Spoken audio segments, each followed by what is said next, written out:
Boa noite, senhoras e senhores. Hoje eu vou dar aqui minha primeira aula, né, nesse canal, aqui no Minecraft, né. Eu recomendo vocês verem o meu primeiro vídeo do canal para vocês entenderem basicamente como que é o funcionamento desse canal. Mas enfim, talvez você não esteja vendo isso aqui como meu primeiro vídeo, né. Enfim, só procurou um vídeo aleatório de eletrostática e se interessou pelo título. Mas enfim, né. Eu vim aqui dar essa aula de eletrostática, né. Eu não vou enrolar muito.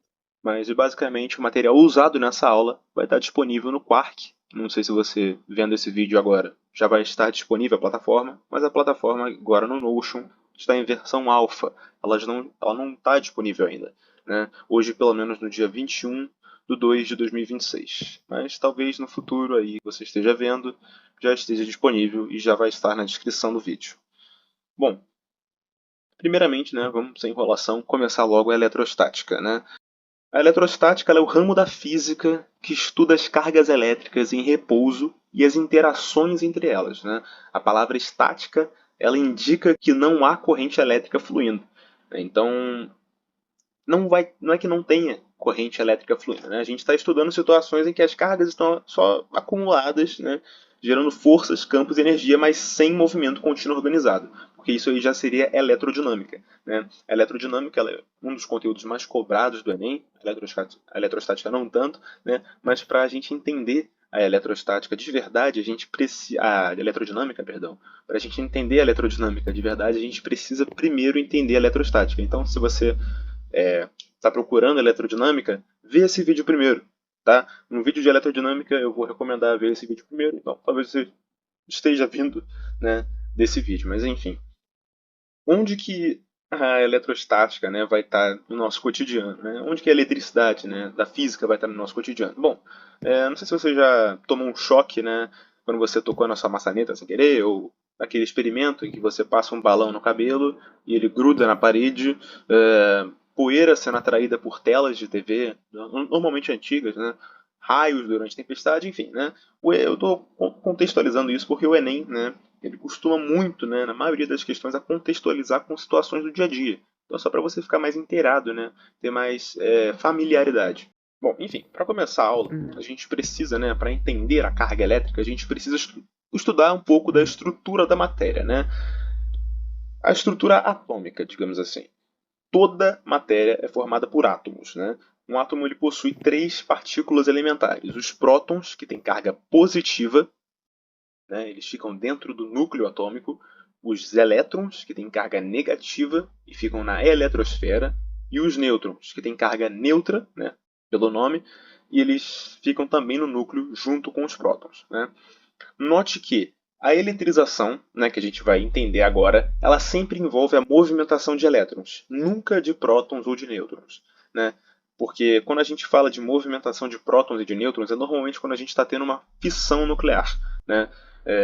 Quando a gente tem, por exemplo, um próton se movendo sozinho, normalmente isso né, é um átomo de hidrogênio, só que sem um elétron. Né?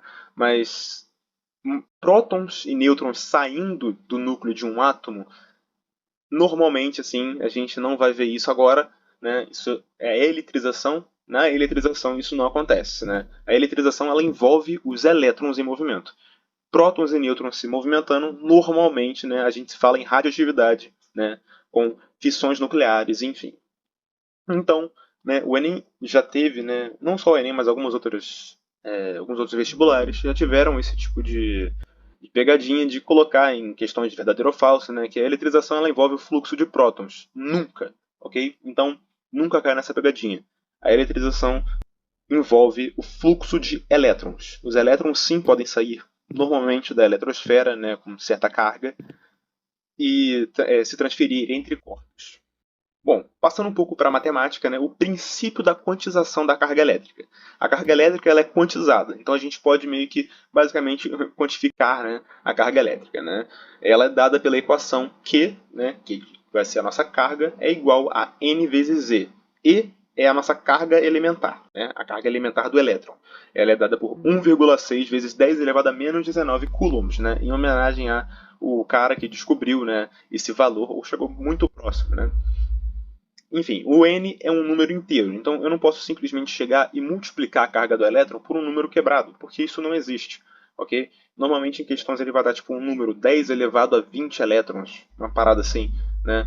Então não tem como eu simplesmente falar que eu vou multiplicar a carga elementar por 0,5, por exemplo. Eu não posso simplesmente multiplicar porque não existe meio elétron, não existe metade de um elétron, entendeu? Então é basicamente por isso que eu não posso simplesmente chegar e multiplicar por qualquer número, e sim um número inteiro, beleza?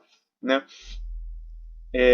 O Enem ele pode muito bem cobrar isso de uma forma conceitual. Então, fique bem atento a esse tipo de coisa. Então, em questões de também de verdadeiro ou falso, né, ele pode falar que a carga elétrica ela é dada pelo a carga alimentar vezes o seu número inteiro.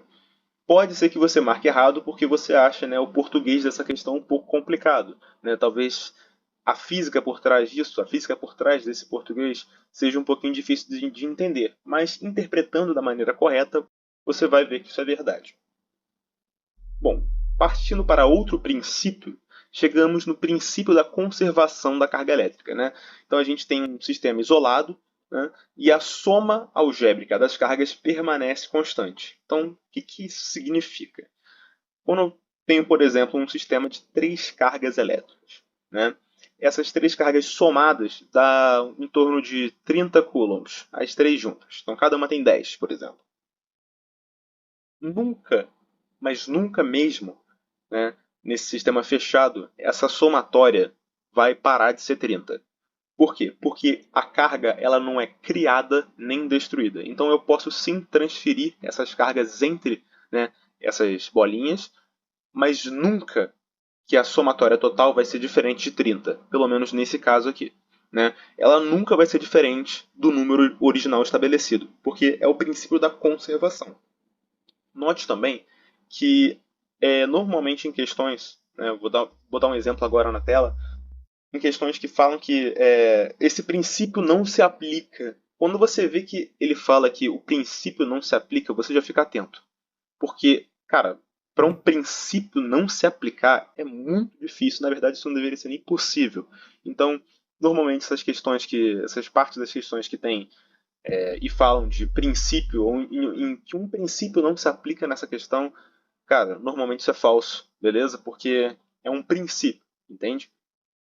E esse princípio ele aparece muito em questões sobre eletrização por contato, que a gente vai ver agora. Então fiquem atentos.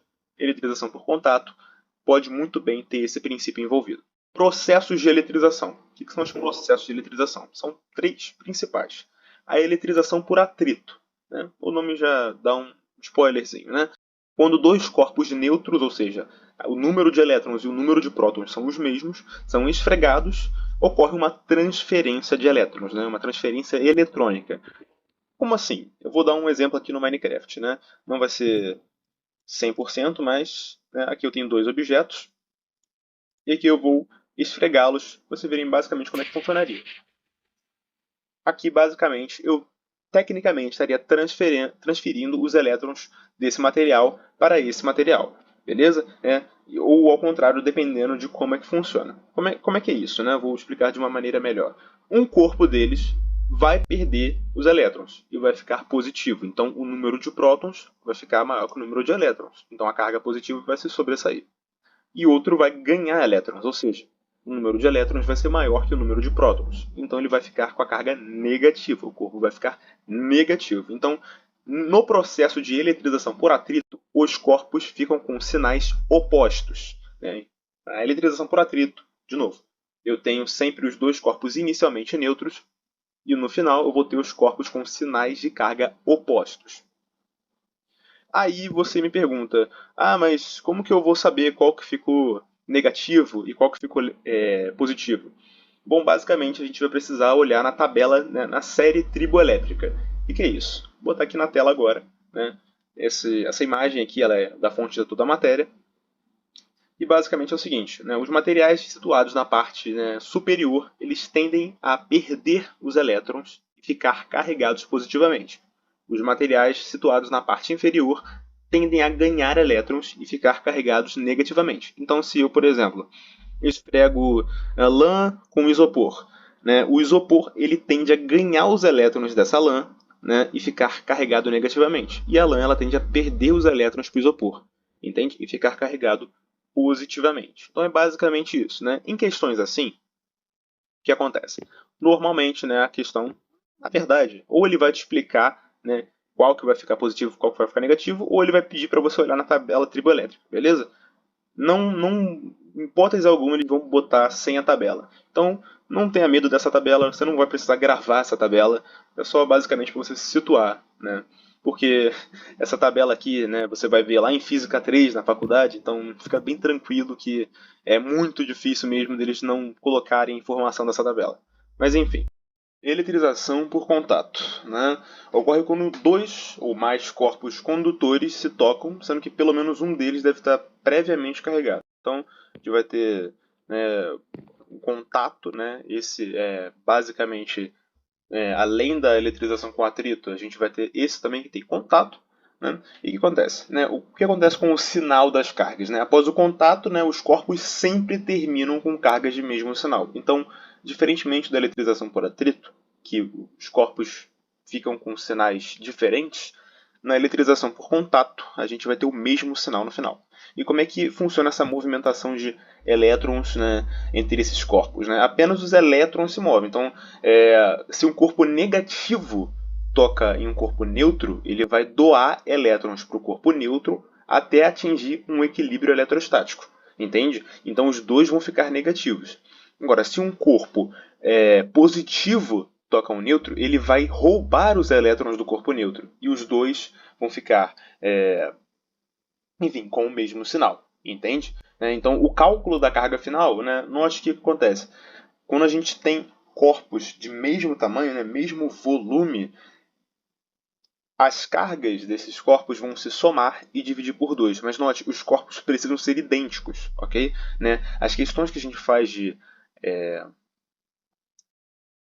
eletrização por atrito, né? Perdão, eletrização por contato, a gente vê muito isso, porque acho que só em Física 3 mesmo a gente vai ver corpos, né, de diferentes tamanhos, né, ou questão do ITA, do IME, trocando cargas, mas Enem, assim, eu acredito que é muito mais fácil colocar os corpos, né, idênticos trocando, né, porque aí é só somar as cargas dos dois. Então vamos supor que um tem, sei lá, menos 15 e o outro tem mais 24. Você vai fazer essa operação, né, matemática simples, 24 menos 15, e a carga final vai ser o que você vai ter, entende?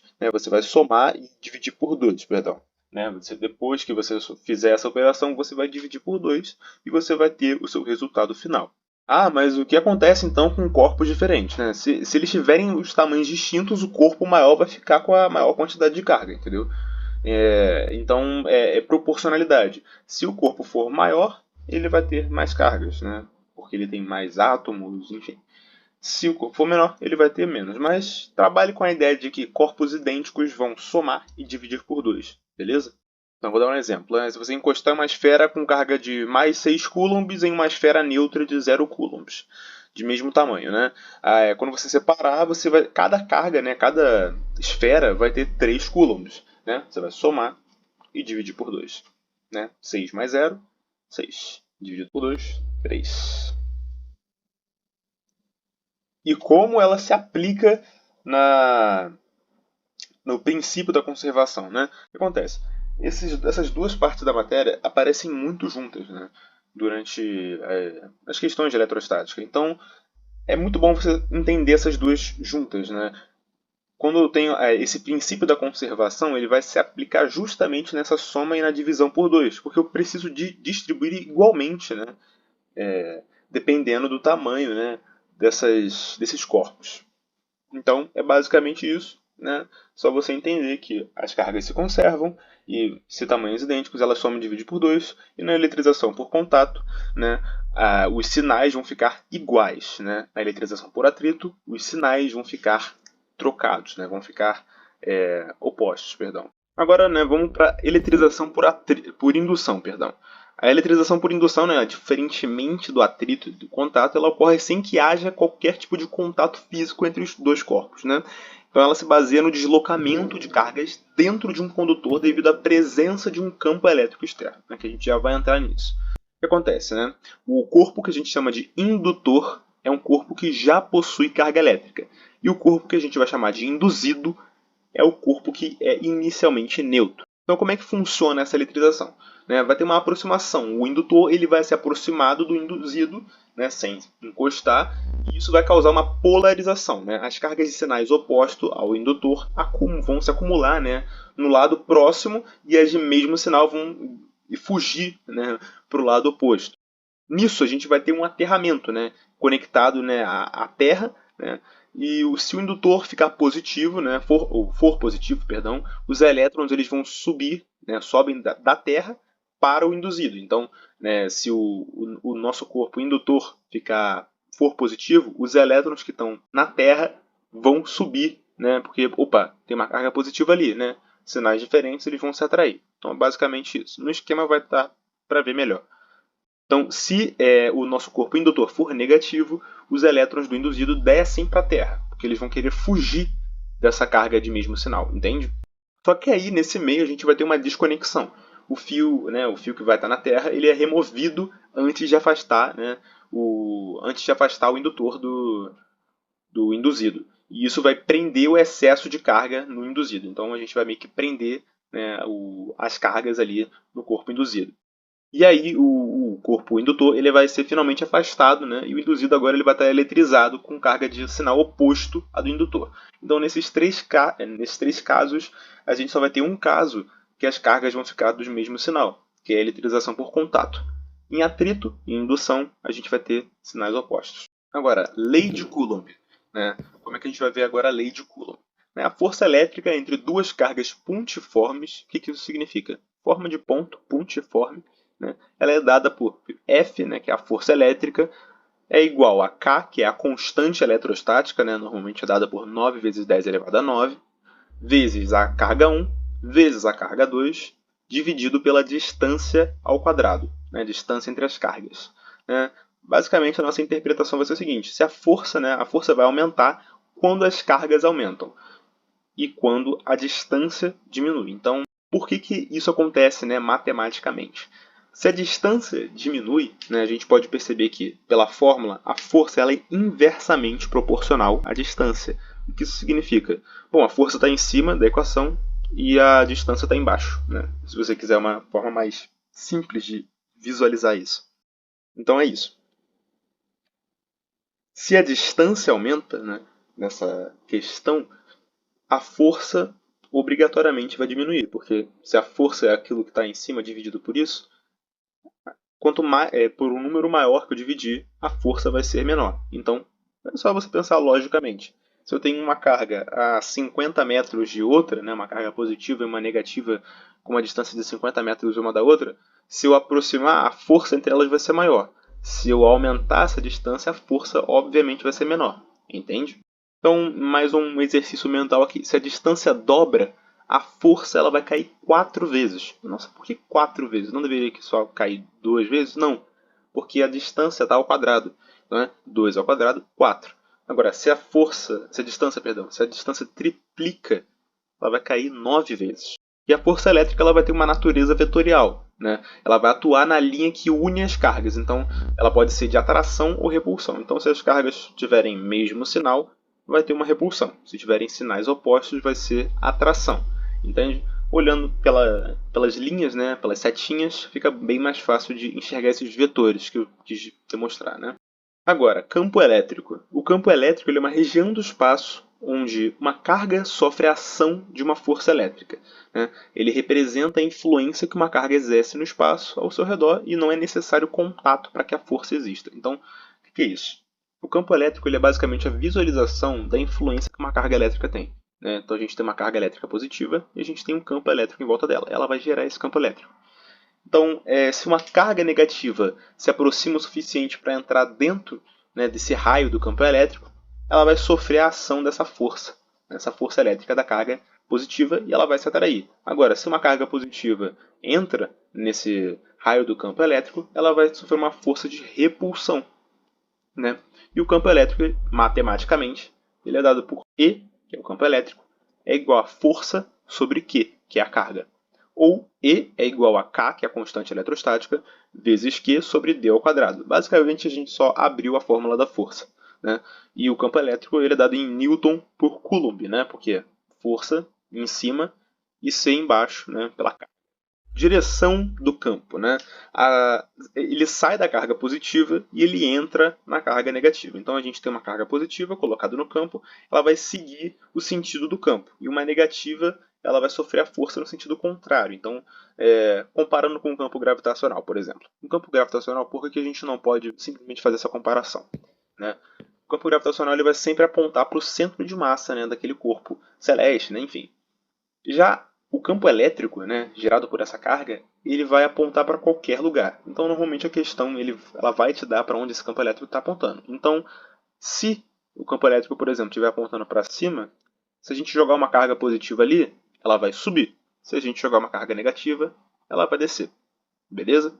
Já em um campo elétrico uniforme, né, a gente vai ter duas placas paralelas, né, carregadas de formas diferentes, né, de formas distintas. Então, uma placa vai estar carregada positivamente e outra vai estar carregada negativamente.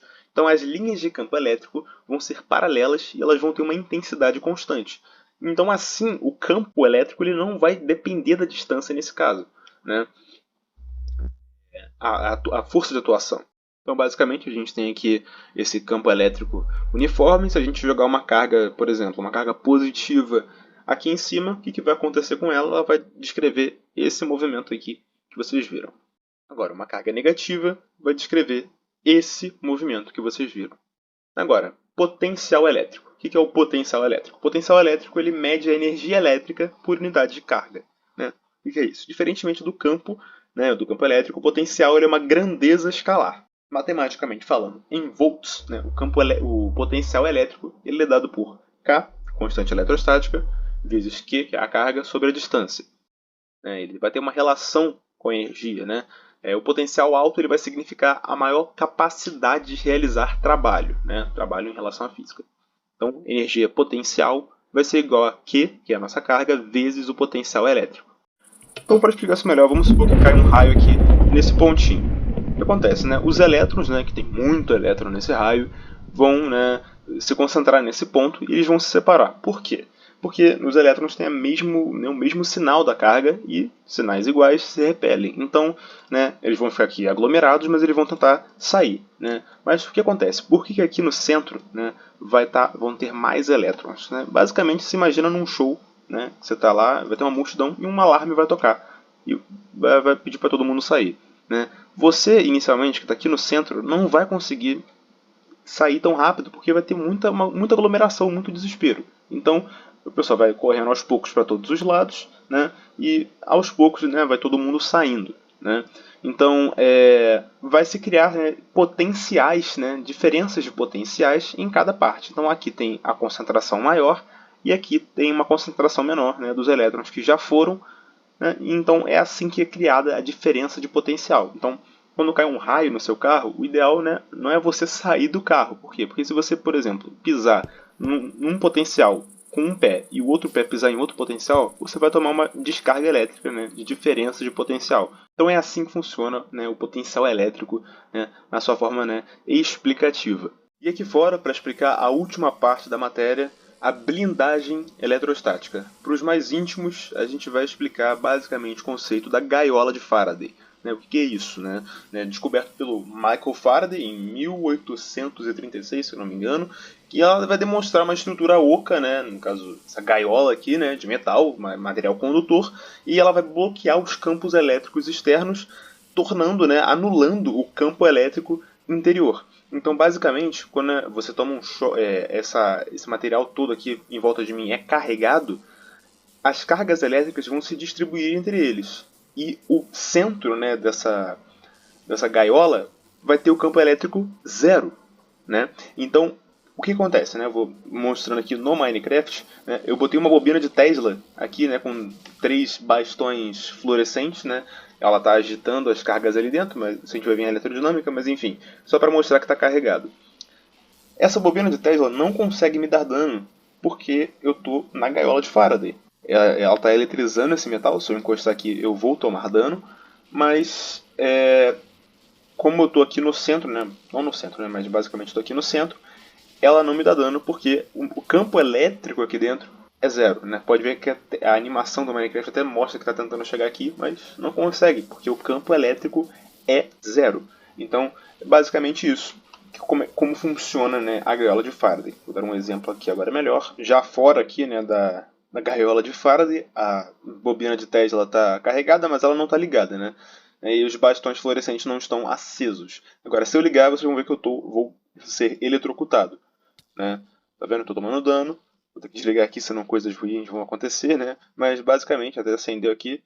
Se eu tivesse lá dentro, isso não ia acontecer, porque eu estou basicamente, né, num campo elétrico, num lugar de campo elétrico zero. E é assim que a gente, né, termina explicando de maneira bem legal aqui no Mine, né, como funciona, né, a blindagem eletrostática. Pessoal, se eu vim dar uma passadinha aqui bem rápida, né, antes do vídeo acabar, por quê? Porque eu não vou fazer as questões agora nesse vídeo, eu vou mudar para outro vídeo, beleza? Eu já gravei as questões, já corrigi, e eu vou fazer em dois vídeos separados, porque senão esse vídeo fica muito longo. Como eu edito no celular, eu não ia conseguir baixar sempre, né, o vídeo, porque, pô, ia demorar muito, né? E eu acho que é mais fácil separar em dois vídeos, porque também, pô, ninguém gosta de um vídeo tão longo, mas vão assistir os vídeos de questões porque é muito importante, principalmente para o Enem. Beleza? Se você está aqui para fazer prova de escola, não necessariamente você vai fazer questões assim. Não precisa ir ver o outro vídeo, mas, pô, deem uma chance para esse outro vídeo, porque, pô, preparei o materialzinho, né? A gente pode ver aqui, né? Eu já botei o conteúdo de eletrostática aqui. Estou botando aos poucos as coisas, né? Deixa eu achar aqui, eletrostática. Já está tudo aqui, pessoal. Né? Eu só tenho que botar a parte de questões, que eu vou, né, passar as questões que eu coloquei justamente para cá, né? Que eu fiz a paradinha, né? Mas tá assim o material, pessoal. Ainda vou acrescentar mais e mais coisas, mas por hoje é só aqui nesse vídeo. Muito obrigado pela atenção de vocês, né? Vão assistir os vídeos de questões, né? E enfim, né? Até a próxima aula aí e valeu.